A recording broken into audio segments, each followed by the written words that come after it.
Oke, standby, kamera ready, sound ready, 3, 2, 1, action.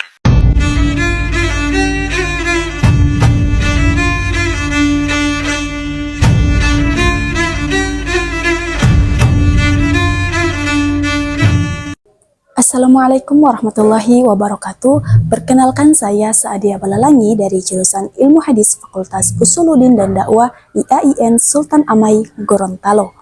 Pada video ini saya akan menyampaikan penjelasan singkat tentang konsep negara dalam Al-Quran sebagai bagian dari tugas akhir mata kuliah Tafsir Sosial Politik.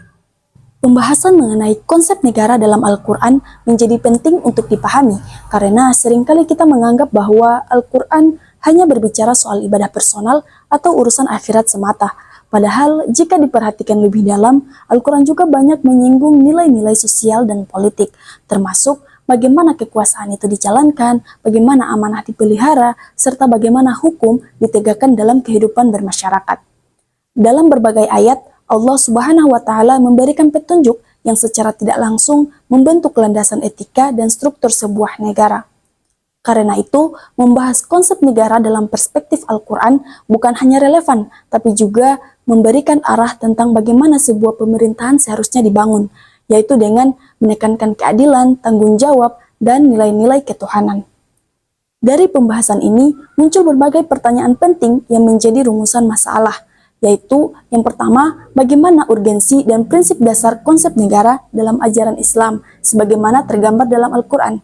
Yang kedua, apa saja istilah atau term-term penting serta ayat-ayat yang berkaitan dengan konsep negara dalam Al-Quran, lengkap dengan redaksi dan terjemahannya.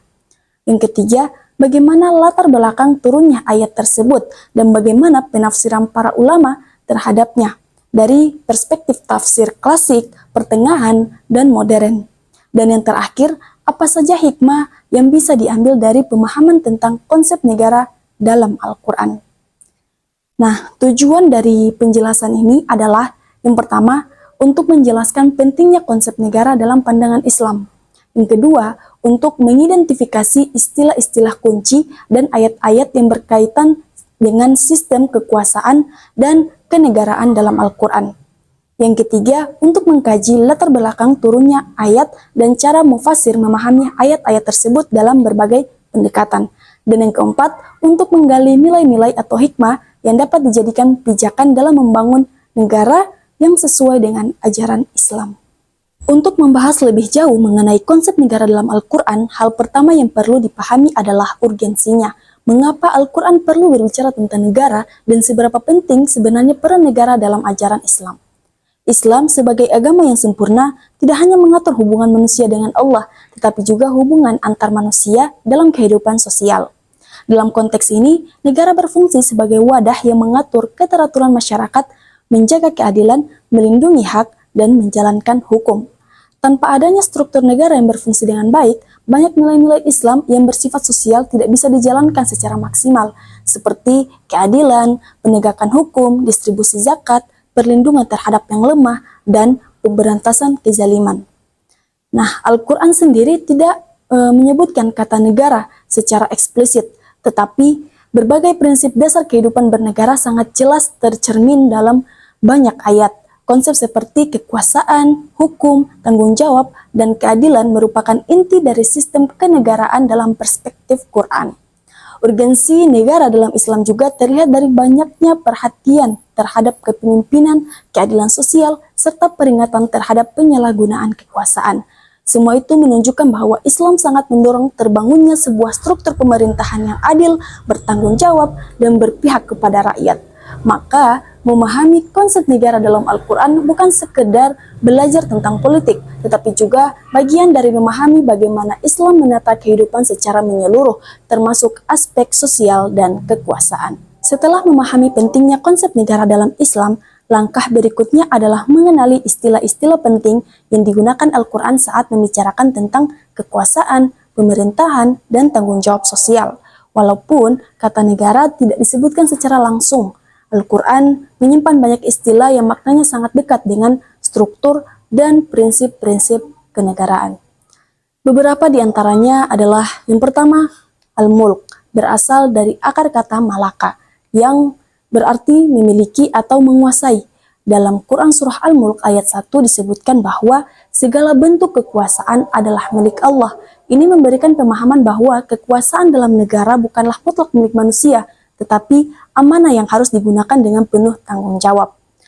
Yang kedua adalah al-hukum, yang berasal dari akar kata hakama, yang berarti menetapkan hukum atau memutuskan perkara. Quran Surah Yusuf ayat 40 menegaskan bahwa penetapan hukum sejatinya adalah hak Allah. Artinya, dalam sistem pemerintahan Islam, hukum tidak boleh dipisahkan dari nilai-nilai wahyu dan keadilan. Yang ketiga adalah al-khilafah, yang berasal dari kata khalafa, artinya menggantikan. Quran Surah Al-Baqarah ayat 30 menjelaskan bahwa manusia dijadikan sebagai khalifah di bumi.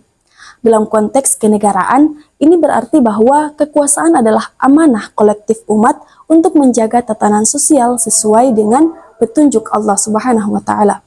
Yang keempat adalah al-amanah, yang berasal dari akar kata amanah yang berarti kepercayaan. Dalam Quran Surah An-Nisa ayat 58, Allah memerintahkan agar amanah disampaikan kepada yang berhak. Ini menyiratkan bahwa kekuasaan, jabatan, dan pengelolaan negara adalah amanah besar yang tidak boleh diserahkan kepada orang yang tidak layak. Yang kelima adalah as-sultan, yang berasal dari kata solata, yang berarti otoritas atau legitimasi. Quran Surah Ibrahim ayat 11 menunjukkan bahwa kekuasaan yang sah harus berdasarkan atas izin Allah. Dalam konteks negara, ini berarti kekuasaan harus dijalankan dengan dasar hukum yang benar-benar mendapat pengakuan yang adil dari masyarakat. Selain istilah-istilah yang digunakan, Al-Quran juga memuat beberapa ayat penting yang berkaitan langsung dengan prinsip-prinsip kehidupan bernegara. Masing-masing ayat menyumbang konsep yang berbeda, namun saling melengkapi dalam membentuk gambaran sistem pemerintahan ideal menurut Islam. Berikut beberapa di antaranya, yaitu Quran Surah Al-Baqarah ayat 247 menjelaskan bahwa Talut diangkat sebagai raja bukan karena status sosialnya, tetapi karena kapasitas dan kelayakannya. Ini menunjukkan bahwa kekuasaan harus didasarkan pada kemampuan, bukan garis keturunan. Kemudian Quran Surat Shad ayat 26 berisi perintah Allah kepada Nabi Daud untuk menetapkan hukum secara adil dan tidak mengikuti hawa nafsu. Di sini keadilan diposisikan sebagai inti dari kekuasaan yang benar. Kemudian Quran Surah An-Nisa ayat 58 berisi perintah untuk menjaga amanah dan menegakkan keadilan. Kemudian Quran Surah An-Nur ayat 55 berisi janji Allah kepada orang-orang yang beriman bahwa mereka akan diberikan kekuasaan di muka bumi jika mereka beriman dan beramal soleh. Selanjutnya Quran Surah Al-Hajj ayat 41 yang menggambarkan tugas utama pemimpin dan negara, yaitu menegakkan sholat, menunaikan zakat, menyuruh kepada yang ma'ruf dan mencegah dari kemungkaran. Dari semua ayat tersebut, Quran Surah An-Nisa ayat 58 menjadi ayat utama dalam pembahasan ini, karena di dalamnya Allah Subhanahu wa Ta'ala memerintahkan dua hal penting yang menjadi fondasi negara, yaitu amanah dan keadilan. Terjemahan dari ayat tersebut adalah, sesungguhnya Allah menyuruh kamu menyampaikan amanah kepada yang berhak menerimanya. Dan apabila kamu menetapkan hukum di antara manusia, hendaklah kamu menetapkannya dengan adil. Sesungguhnya Allah memberikan pengajaran yang sebaik-baiknya kepadamu. Sesungguhnya Allah Maha Mendengar lagi Maha Melihat.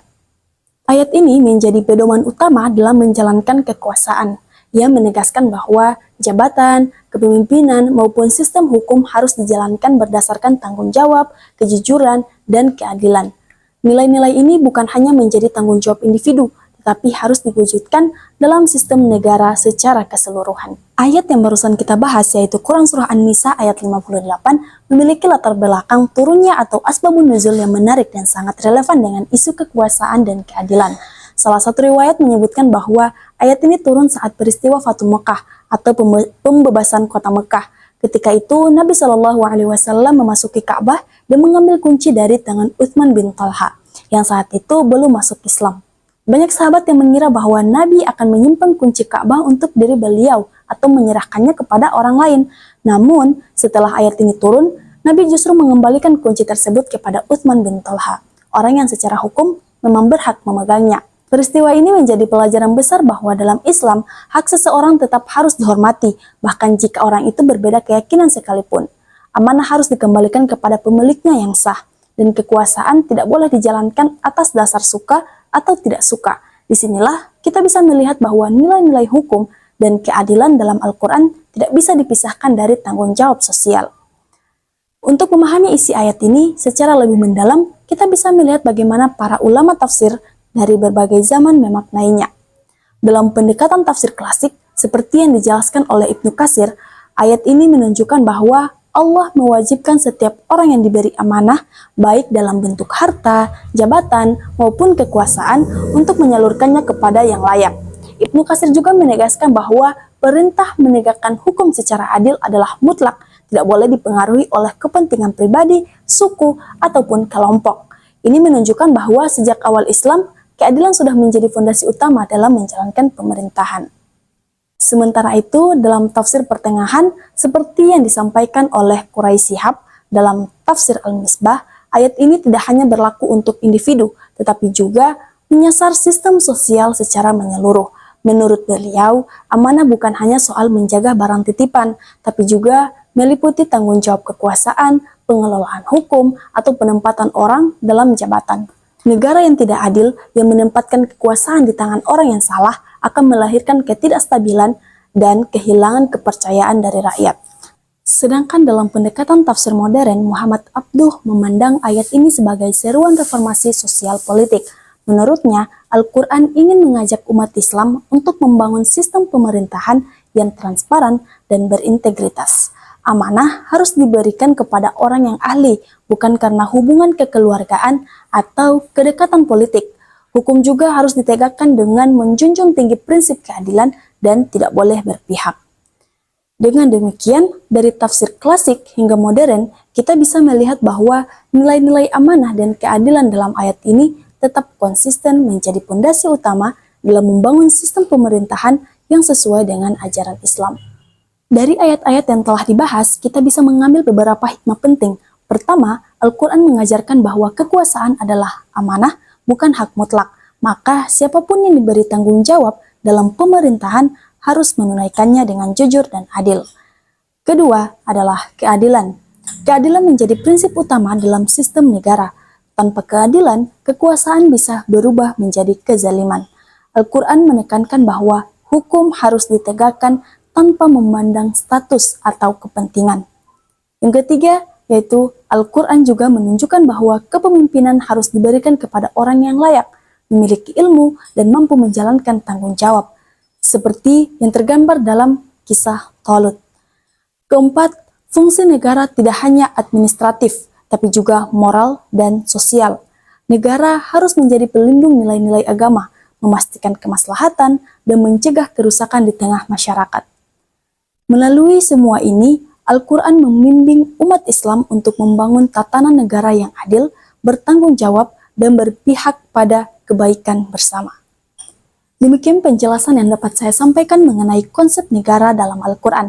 Semoga apa yang telah disampaikan dapat memberikan manfaat serta menjadi pengingat bagi kita semua bahwa kekuasaan dalam Islam bukan sekedar alat untuk memerintah, tetapi amanah besar yang harus dijalankan dengan keadilan dan tanggung jawab.